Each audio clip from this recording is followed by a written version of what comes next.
Hello everyone. Norwegian authorities repeatedly emphasize that the United States is Norway's most important ally. But do the German Chancellor and the Canadian Prime Minister still believe that the US can be trusted when it comes to security in the North? That question was asked at a NATO press conference, a military exercise involving 30,000 troops from 14 nations. Canada's Prime Minister Mark Carney stood alongside the leaders of Germany and Norway, and his answer sent a message that the entire world, including Washington, will be paying close attention to. Because this wasn't just another NATO press conference. It was a moment that revealed something much bigger. Canada is stepping forward as a major security power in the Arctic. And in doing so, Carney made it clear that the future of Arctic security may depend less on the United States and more on a coalition of democratic middle powers working together. At a time when Donald Trump continues to threaten alliances, question NATO, and even flirt with territorial ambitions in the Arctic, Canada is building something different, a new network of partners, a new defense strategy, and a new role on the global stage. The setting for this moment could not have been more symbolic. Norway, one of NATO's most important Arctic countries, hosting a massive military exercise known as Cold Response, with more than 30,000 soldiers from 14 nations training together for a single purpose: defending the high north. Standing alongside European leaders, Carney began by emphasizing something that is becoming increasingly important in today's geopolitical climate: the strength of alliances. Not just alliances built around power, but alliances built around shared democratic values. And in a world where those alliances are being tested like never before, that message carried enormous weight. "We are like-minded," Carney said. "We hold basic values constantly dear, but we're recognizing at the same time the value of our strength. We're all investing heavily in our defense and security, and we all recognize that we are much stronger together. Stronger when we cooperate in areas such as space, cooperate in defense, but also cooperate with other like-minded nations." But the real focus of this press conference wasn't just about military exercises or NATO cooperation. It was about the Arctic. And the Arctic today is no longer just a frozen frontier at the top of the world. It has become one of the most strategically important regions on Earth. Beneath the ice lie vast reserves of critical minerals, energy resources, and future shipping routes that could reshape global trade and geopolitics for decades to come. That reality has already triggered a new wave of global competition. Russia has been expanding its military infrastructure across the Arctic. China has declared itself a near-Arctic state and is investing heavily in northern shipping routes and resource projects. And then there's the United States under Donald Trump, whose open talk of acquiring Greenland and gaining control of its massive mineral wealth shocked governments across Europe and Canada. For countries that actually live in the Arctic, it revealed something far more serious: a new geopolitical reality where even long-standing alliances could be tested by resource competition. And that's exactly why Mark Carney's message in Norway mattered so much. Because instead of reacting defensively, Canada is doing something far more strategic. Carney is moving first, investing tens of billions of dollars in Arctic defense and infrastructure, expanding Canada's military presence across the north, and transforming the Arctic from a neglected frontier into a fully defended and economically connected region. In other words, while some leaders talk about taking territory, Carney is making sure Canada controls its own. "We made a commitment to change fundamentally our defense strategy," Carney said, "to be present 365 days a year, on land, sea, and air, in a territory that is 40% of our landmass and 75% of our coastline. I would add also a territory that shares a 3,000-kilometer border with the European Union. Part of that commitment comes with major investment. We announced yesterday over $40 billion of investments in the Arctic, in defense, security, and economic security." But the most revealing moment of the press conference came during the questions from reporters, because one question touched directly on an issue that had been quietly worrying many NATO allies. Can the United States still be fully trusted when it comes to Arctic security? For decades, Canada and the United States have worked together to defend North America through systems like NORAD. Their militaries are deeply integrated, their intelligence networks operate side by side, and historically the Arctic was considered a shared responsibility. But Donald Trump has changed that conversation. Over the past several years, he has repeatedly attacked NATO allies, questioned the value of long-standing defense partnerships, and openly suggested that territorial ambitions, like acquiring Greenland, should be back on the table. For European countries and Arctic nations, that rhetoric has created a new level of uncertainty, and that uncertainty is exactly why Canada is adjusting its strategy. Mark Carney didn't reject the alliance with the United States, but he made something else very clear. Canada will no longer assume that someone else will defend the Arctic for them. Canada will do it itself, alongside partners who share the same values, countries like Norway, Germany, and the broader NATO alliance. It's a subtle but powerful shift, because while Trump has spent years undermining alliances and threatening international cooperation, Carney is doing the opposite, strengthening partnerships, expanding Canada's presence in the Arctic, and building a coalition of democratic nations prepared to defend the region together. When the Norwegian reporter pressed further, asking directly whether Canada and Germany still believe the U.S. can be trusted on Arctic security, Carney's answer was carefully calibrated. Yes, he said, then he paused. Do you want me to elaborate on that? We have our defense of the North integrated through NORAD, which for my entire lifetime has been the integrated listening post and air defense system in the Canadian North, fundamentally integrated with the United States. So we have that level of trust for that system. But then came the pivot. The part that everyone in the room understood was directed at Washington. But I will say at the same time, and this was a huge element of what we announced yesterday, is that we as Canada are taking control and responsibility for the defense of our Arctic. More control and more responsibility. We will do that through very large investments, some of which we announced yesterday, and we will do that in partnership with our closest allies, very much including Norway and Germany. And if I may broaden Norway to include the Nordic countries and the Baltic countries to some degree, because there's an integration of the Baltic Gateway through NATO, we're broadening out those partnerships.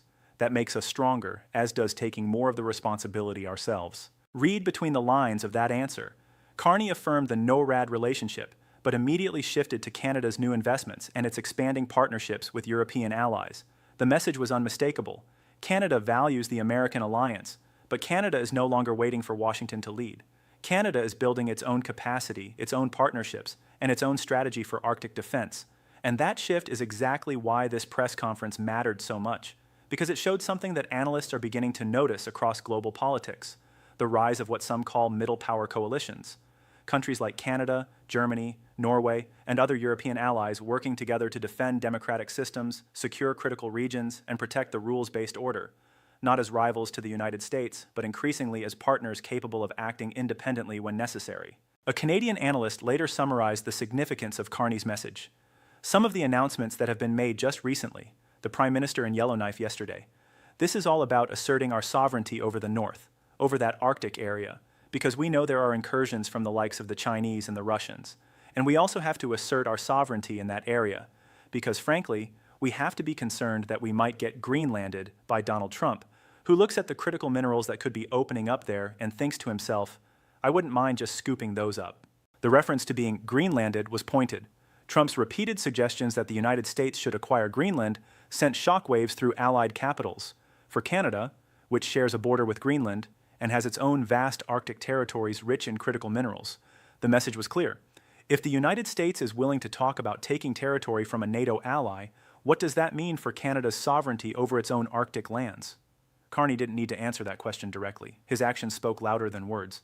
The $40 billion investment in Arctic defense and infrastructure, the commitment to year-round presence in the region, the expanded partnerships with European allies, all of it sends the same message. Canada will defend its territory, Canada will control its resources, and Canada will do so with or without American cooperation. The numbers Carney cited are staggering.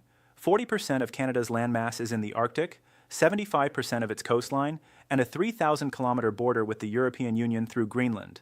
This is not a peripheral region for Canada.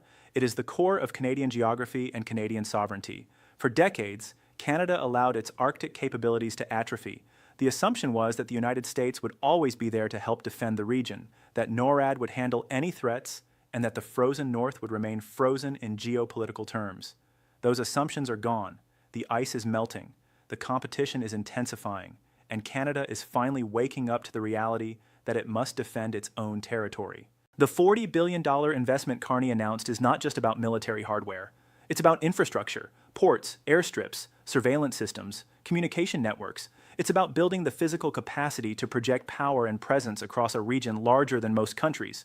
And it's about sending a message to every other nation with ambitions in the Arctic. Canada is here, Canada will stay, and Canada will not be pushed around. The response from European allies was immediate and supportive. Standing alongside Carney, the leaders of Germany and Norway made clear that they see Canada as a key partner in Arctic security. The integration of Nordic and Baltic defense through NATO, the cooperation on space and surveillance, the shared commitment to the rules-based order, all of it points toward a future where Canada's role in the region is amplified by its partnerships with Europe.